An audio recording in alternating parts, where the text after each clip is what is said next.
Morning, Lord Harry. Morning, Harold. The Caldy-Fell Mountain Railway is a narrow-gauge cog railway that is located on the Peel-Godred branch. The line has 8 locomotives. Their names are Caldy, Lord Harry, Alric, Eric, Shane, Wilfred, and Ernest. But beside this shed is a red engine, and his name is Godred. Godred was a rough engine and thought he knew everything. It was due to his arrogance that he fell off a cliff. Now, the story goes that the Godred parts were used to repair the first 5 engines, but that was not the case. It turns out they put Godred back together and turned him into a static display. Now he sits there watching the engines go by day in and day out.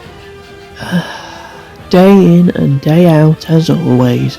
Well, what would you expect? After your accident in 1986, we had no money to restore you. You should have been less careless and cocky.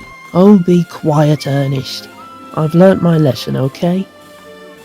I just want to be really useful again.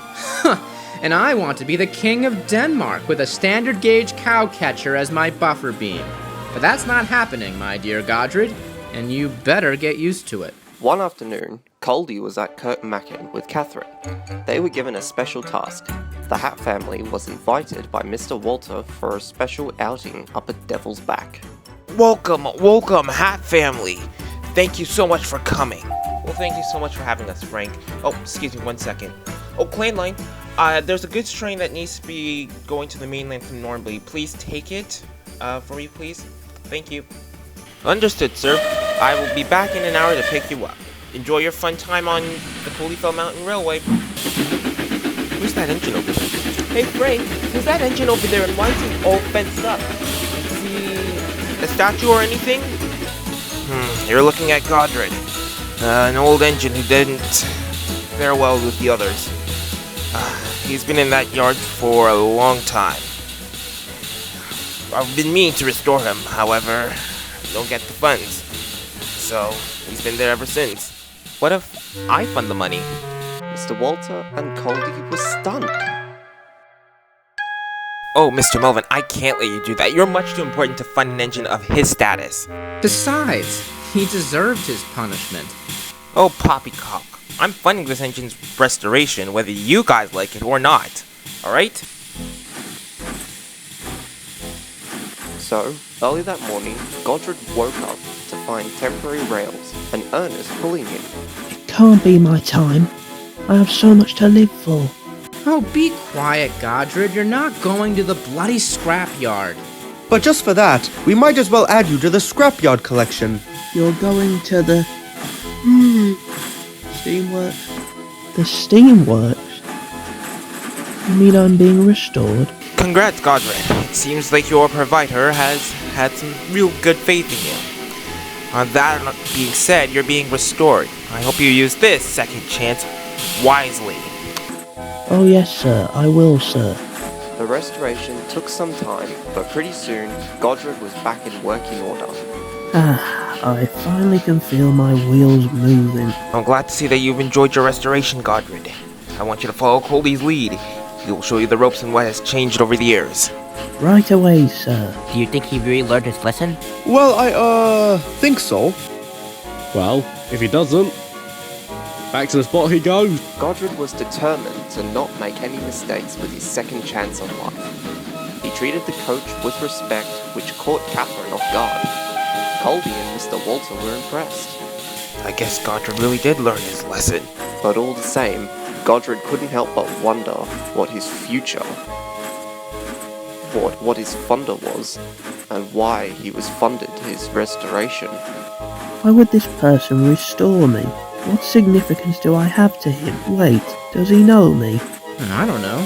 Maybe he thought you needed a change of scenery. Or maybe he thought you should have one last run before being scrapped. Now, Shane was only joking, but to Godred, it shook him to his steam valve. Early the next morning, Godred coupled up to his coach. As he waited for his passengers to board, he noticed a strange gentleman on the platform talking with Mr. Walter. I wonder if he was my provider, said Godred.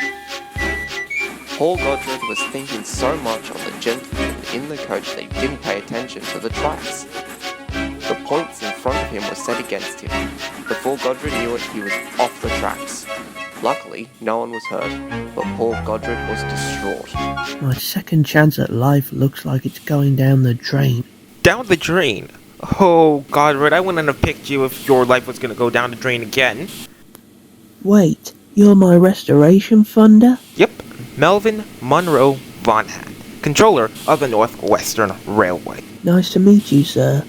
But why did you pay for me to be in operation? Well, my family is the king of preservation here on Sodor.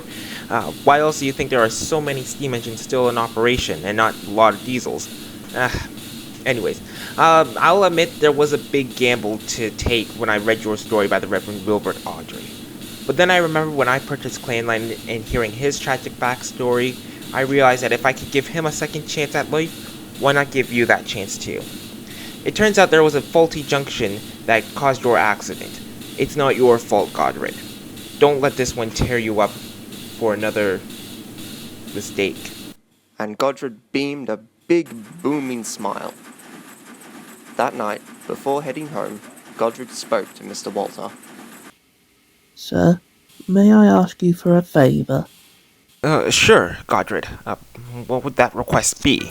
I would like to request a new name. Godred told Mr. Walter his new ideal name, and Mr. Walter smiled. I think Mr. Melvin would love that name. So, one day, Mr. Melvin came back to the Caldy Fell to see Godred with a new nameplate.